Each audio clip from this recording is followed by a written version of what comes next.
The bus door opened with a creak, letting out a wave of dust and warm wind. Liam stepped onto the old country road, carrying nothing but a frayed backpack and a knot twisting inside his chest. His boots hit the ground softly, but his heartbeat was loud, louder than it had been in years. He had been gone too long. 9 years. 9 years since he had last held her, last kissed her tiny forehead, last heard her call him daddy with that sweet, innocent voice. 9 years of running. 9 years of guilt. 9 years of believing she deserved better than a father who was broken. But now he was back, and nothing terrified him more.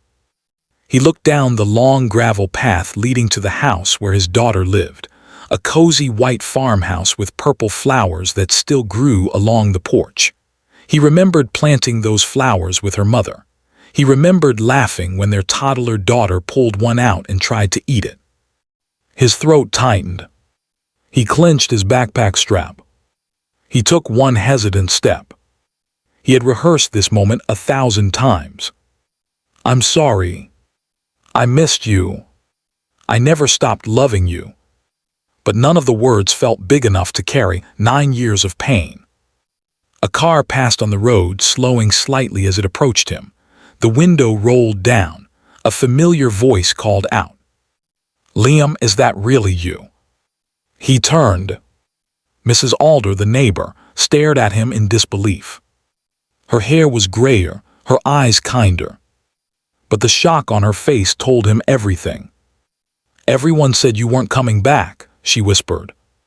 He swallowed hard. "I didn't think I would." She stepped out and hugged him tightly, tighter than he expected. "She's at the house," Mrs. Alder whispered. "But Liam, you should prepare yourself." He frowned. "Prepare myself for what?" Mrs. Alder hesitated, choosing her words carefully. "She's not the little girl you left. Life hasn't been easy for her." A cold, sharp fear crawled into his chest. "What do you mean?" "You'll understand when you see her." And then she stepped back into her car and drove away. Liam stood still for a long moment before forcing his legs to move. The porch creaked beneath his boots. The door he once walked through hundreds of times felt like a stranger now. He raised a shaking hand. Knocked. Footsteps. Light ones. The door opened. And there she stood. His daughter. 9 years old. Brown hair pulled into a messy braid. Big hazel eyes that looked older than they should. A faded dress with mended patches. Bare feet dirty from running outside. But that wasn't what froze him. What froze him was the wheelchair behind her. A wheelchair he hadn't known existed. Her gaze lifted to meet his. She blinked, confused at the stranger standing in the doorway. Then he heard it, her small, soft voice. "Can I help you, sir?" His breath stopped.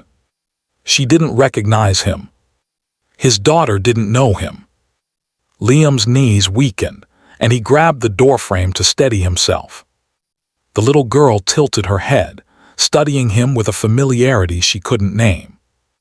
"I'm looking for Anna," he whispered. The girl blinked. "That's me, my name is Anna." The world spun. He felt everything break inside him at once. But before he could speak, a second voice appeared behind her, a woman with tired eyes and a gentle face. His late wife's sister, Clara, the woman who had raised Anna all these years. Her expression turned to stone when she saw him. "You shouldn't be here," Clara said quietly. Liam shook his head. I didn't know she was." He couldn't say it. Couldn't say the word wheelchair. Couldn't ask what happened. Couldn't breathe. Clara stepped forward protectively. "Anna, sweetheart, go inside. I'll be right in." Anna nodded, giving Liam one last curious look before wheeling herself back into the house. The moment she disappeared, Liam collapsed onto the porch steps, head in his hands. "What happened?" he whispered, voice breaking. Clara sat beside him, exhausted. She got sick when she was 5, she said softly. A fever that damaged her spine. The doctors tried, but she never walked again. Liam shut his eyes as tears dripped onto the old wooden boards. And she went through all that without me. Clara sighed, not angrily, not bitterly, but with a defeated sadness. She cried for you for years, then one day she stopped asking. The words stabbed deeper than any knife. He whispered, barely audible. I'm her father, I should have been here. Clara didn't argue, didn't comfort him, didn't condemn him. She just nodded slowly. I know. Silence settled between them. A mourning silence. A forgiving silence. Finally Clara said, she deserves the truth. Liam wiped his face and stood. His legs trembled. He felt like a coward ready to face judgment he knew he deserved. Inside the house, he found Anna sitting at the kitchen table, drawing with colored pencils. The sunlight rested softly on her small shoulders. He approached slowly. She turned again, blinking in that same curious way. Sir, you're crying. He knelt in front of her, slowly, carefully, so his eyes were level with hers. I'm crying because... His voice cracked. He tried again. I knew someone a long time ago, someone very precious, someone I lost. She frowned gently. Did you find them again?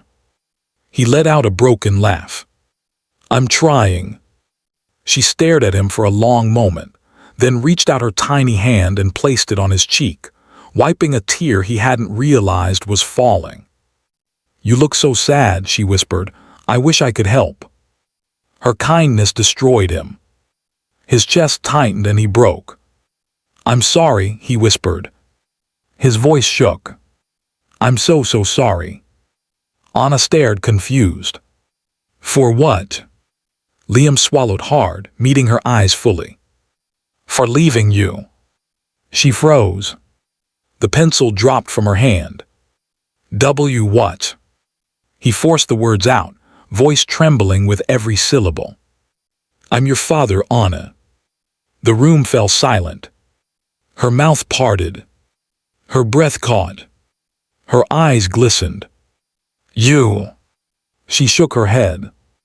That's not true, my dad left. Aunt Clara said he was too sick to come back. She said maybe he didn't want. Her voice broke. Did you not want me? The question shattered him.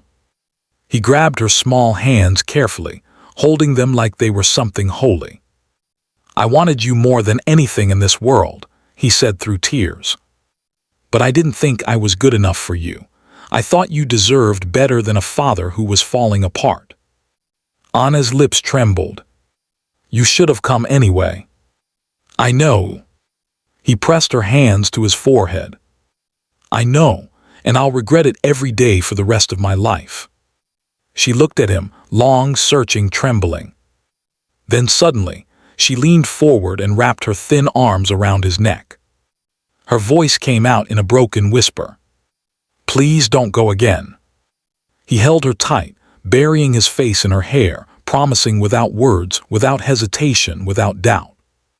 I'm not going anywhere, he whispered. I'm here now, I'm staying. And in that small kitchen, under the soft glow of afternoon light, the wounded pieces of two lost hearts found each other again. Father and daughter, finally reunited, finally whole.